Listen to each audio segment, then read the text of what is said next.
इस बार भी 14 जनवरी को हम अपने दल के तरफ से, पूरे दल के तरफ से, और दलित सेना मेरा संगठन है, सभी लोगों को चूड़ा दही के भोज हम लोगों ने निमंत्रण दिया है। और उस दिन हमारी पार्टी, हमारा जो दलित सेना है, 26 से लेके 29 तक क्या राजनीति होगा। कौन कौन लोग आए? अभी तक तो हम लोगों ने तय किया कि अपने पार्टी के लोगों को ही हम निमंत्रण देंगे, लेकिन अभी 1 महीना समय है, इंतजार करिए। समय बलवान होता है, विचार हो सकता हाँ, व्यक्ति बलवान नहीं होता, समय बलवान होता है। इंतजार करिए, जैसा होगा आपको बता दिया जाएगा। आदाब, नमस्कार, मैं हूं सालिक, आप देख रहे हैं मंथन टुडे। आज हमारे साथ खास बातचीत करने के लिए आरएलजेपी के राष्ट्रीय अध्यक्ष पारस जी हमारे साथ मौजूद है। हम सीधे तौर पर उनसे जुड़ने की कोशिश करेंगे और जो पिछले साल चर्चा रही दही चूड़ा की, उसके बारे में भी जानने की कोशिश करेंगे। सबसे पहले आपका स्वागत है। जी, आपका भी स्वागत है। 2025 में तो एक अलग आपने एक चुनाव लड़ा और उसके बाद अब 2026 करीब है, चुनाव खत्म हो चुके हैं। ऐसे में 2026 की क्या तैयारी है आपकी? देखिए, जो बात बीत गई सो बीत गई। अब नए वर्ष की शुरुआत है और नए ढंग से हम लोग राजनीति की शुरुआत करेंगे। और 14 जनवरी हिंदू धर्म के मुताबिक 14 जनवरी के बाद शुभ दिन माना जाता है। और 14 जनवरी को प्रत्येक साल हम लोग के द्वारा, पार्टी के द्वारा कार्यक्रम हम लोग बनाते हैं। इस बार भी 14 जनवरी को हम अपने दल के तरफ से, पूरे दल के तरफ से, और दलित सेना मेरा संगठन है, सभी लोगों को चूड़ा दही के भोज हम लोगों ने निमंत्रण दिया है। और उस दिन हमारी पार्टी, हमारा जो दलित सेना है, 26 से लेके 29 तक क्या राजनीति होगा। देखिए, राजनीति में कभी भी लोगों को निराश नहीं होना चाहिए। ठीक है, बिहार का जो रिजल्ट आया है, वो रिजल्ट से लोग मायूस जरूर है, लेकिन हम भविष्य की चिंता करते हैं। और राजनीति में उत्थान और पतन होता है, और जैसे अभी दिन है, फिर आपको रात होगा।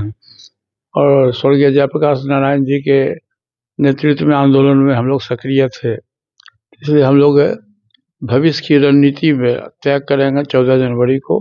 और उसके बाद से पूरे बिहार में हम अपने पार्टी के संगठन को और दलित सेना, जो हमारा सामाजिक संगठन है, उसको हम धारदार बनाएंगे। पिछली बार तो बड़े चर्चे का विषय रहा आपका दही चूड़ा जो है। इस बार खरमास में और दही चूड़ा में किस किस को इनविटेशन दे रहे हैं? कौन कौन लोग आएंगे? क्या लालू यादव भी होंगे, नीतीश कुमार होंगे? कौन कौन लोग आएंगे? अभी तक तो हम लोगों ने तय किया कि अपने पार्टी के लोगों को ही हम निमंत्रण देंगे, लेकिन अभी 1 महीना समय है, इंतजार करिए। समय बलवान होता है, विचार हो सकता हाँ, व्यक्ति बलवान नहीं होता, समय बलवान होता है। इंतजार करिए, जैसा होगा आपको बता दिया जाएगा। अच्छा, एक आखिरी सवाल है कि बिहार में जिस तरीके के रिजल्ट आते हैं, जो भी तने तनहा चलता है तो उसको मंजिल नहीं मिलती है। कहते हैं कि अकेला ही चला था जानिबे मंजिल, मगर कारवां आता गया, लोग आते गए और कारवां बनता गया। तो जो अकेला चलता है उसके लिए परेशानियां रहती है। प्रशांत किशोर हैं, उसके बाद एक टाइम पे चिराग पासवान भी 2020 का चुनाव लड़े, तो उस तरीके से जो है कुछ सफलता नहीं मिलती है। तो आगे आपका क्या प्लान रहेगा? अकेले चलने की नौबत नहीं आएगी। पूरे देश में 2 ही विचारधारा है, एक है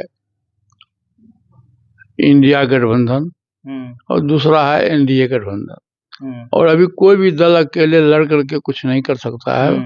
तो एक सामूहिक निर्णय होगा जब भी चुनाव, अभी 29 में चुनाव में अभी 3 वर्ष बाकी है। इस समय कुछ न कुछ नया समीकरण बनेगा और निश्चित रूप से लोकसभा चुनाव के पहले नया संगठन में नई पार्टी के जो हम लोग का गठबंधन होगा, उसमें हम लोग बहुत ईमानदारी से और बहुत मेहनत करके हम लोग पार्टी को आगे बढ़ाएंगे।